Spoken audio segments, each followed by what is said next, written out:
Everyone, welcome back to the channel.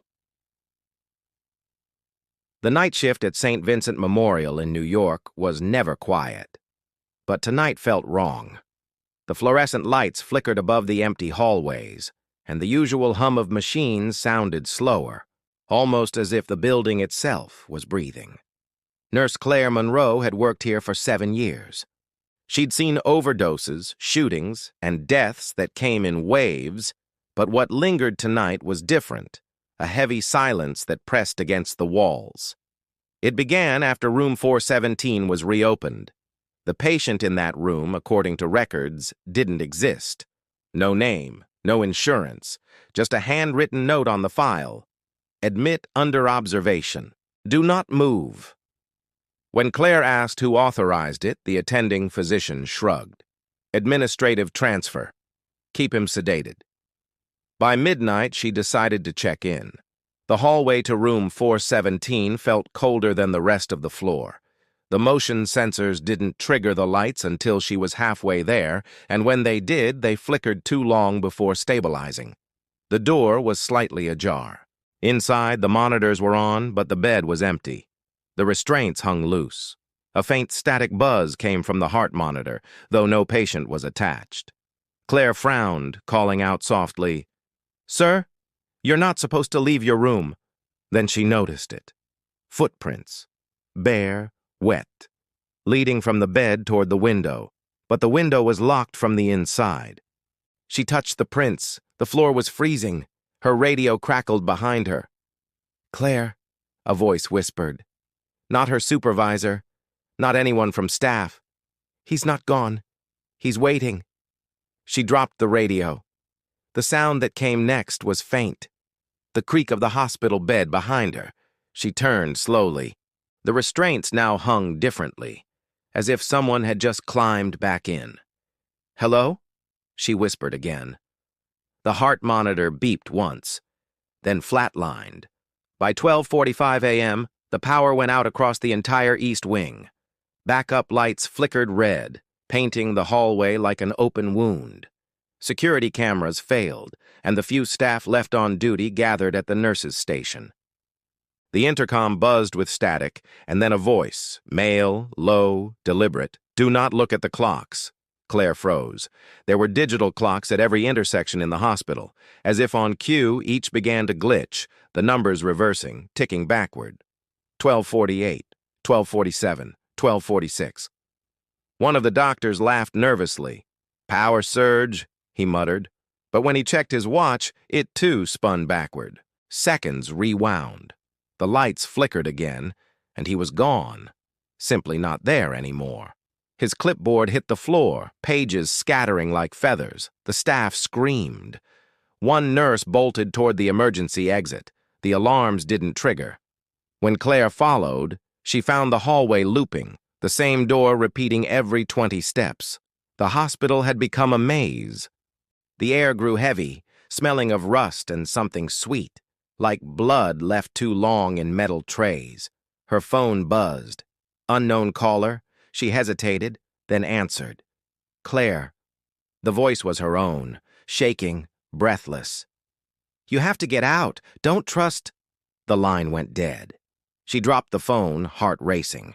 In the distance, something moved, slow footsteps echoing through the looped corridor. She pressed herself against the wall, watching a tall shadow stretch across the opposite side. The air around it shimmered, like heat on asphalt. Then it spoke, voice fragmented and layered, like multiple people speaking at once. "You opened his room." Claire ran. Every corridor led back to the same spot, the windowless hallway with the door to room 417 waiting for her.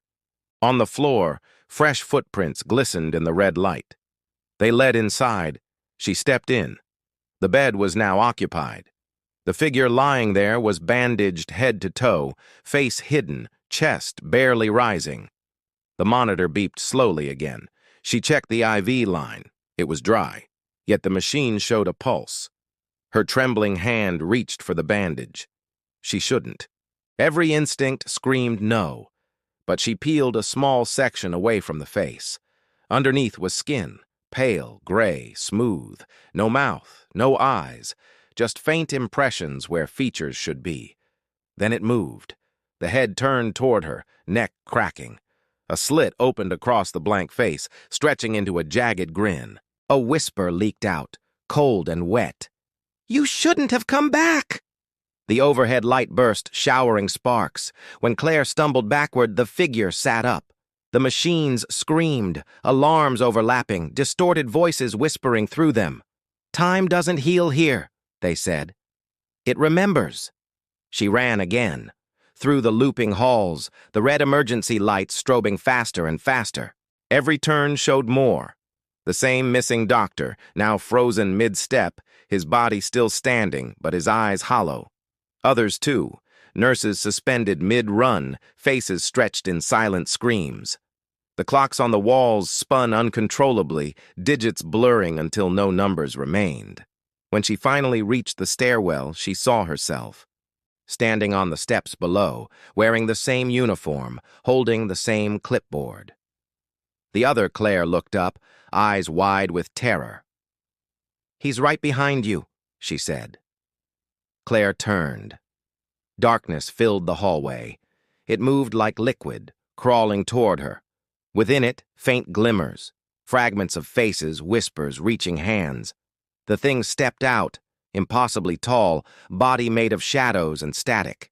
Its head tilted, cracking like glass. It whispered again, "You opened the door. Now time opens you." Everything shattered. The floor split open. The hospital alarms finally screamed, but in reverse, sirens playing backward. Claire fell into the dark, her own voice echoing as the world folded in on itself.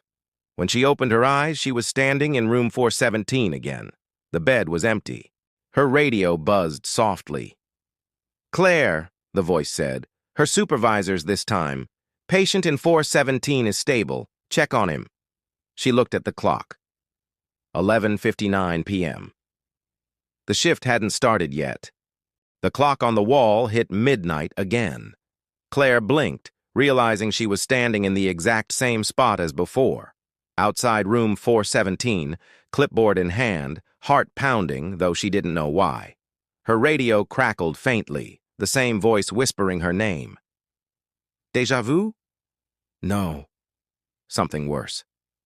She felt it in her bones, a kind of memory her mind couldn't hold. She took a slow breath and pushed open the door. The room looked normal this time. The bed occupied, the patient motionless. But there was something wrong with the air.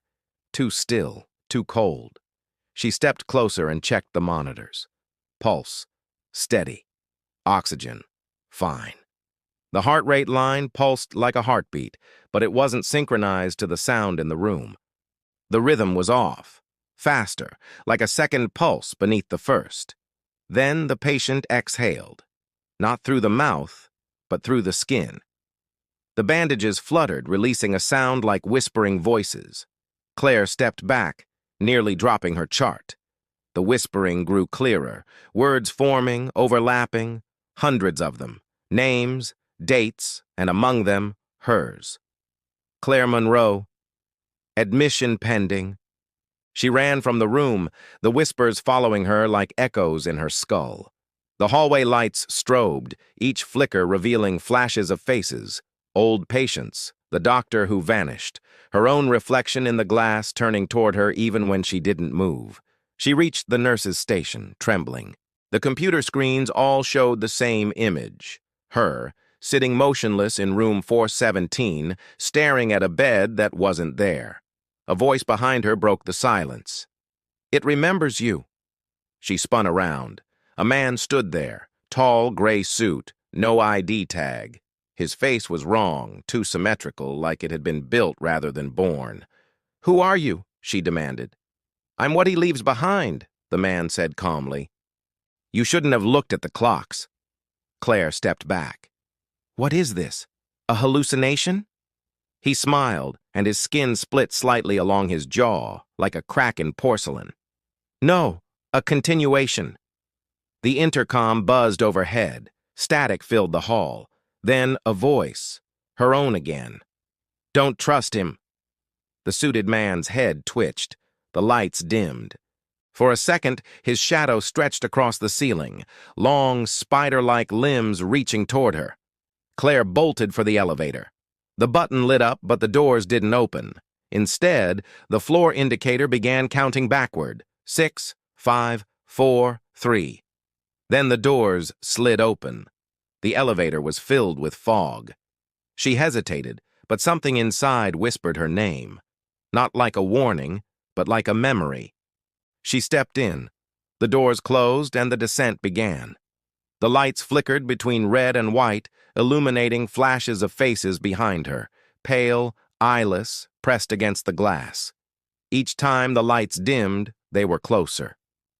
The elevator stopped. The doors opened to a place that was an T in the hospital blueprint. The old psychiatric ward sealed for decades. Dust covered everything. Faded medical charts hung on walls that smelled of decay. She heard breathing, dozens of them, but saw no one. "Where am I?" she whispered. A voice answered from the dark. "Home." A flicker of motion caught her eye. She turned toward a shattered mirror on the wall. Her reflection stood there, smiling. But it wasn't copying her movements. "You never left this place, Claire," it said. "You were the first to open room 417. You let him in." "That's not true," she whispered, backing away. The reflection stepped forward, its eyes black voids.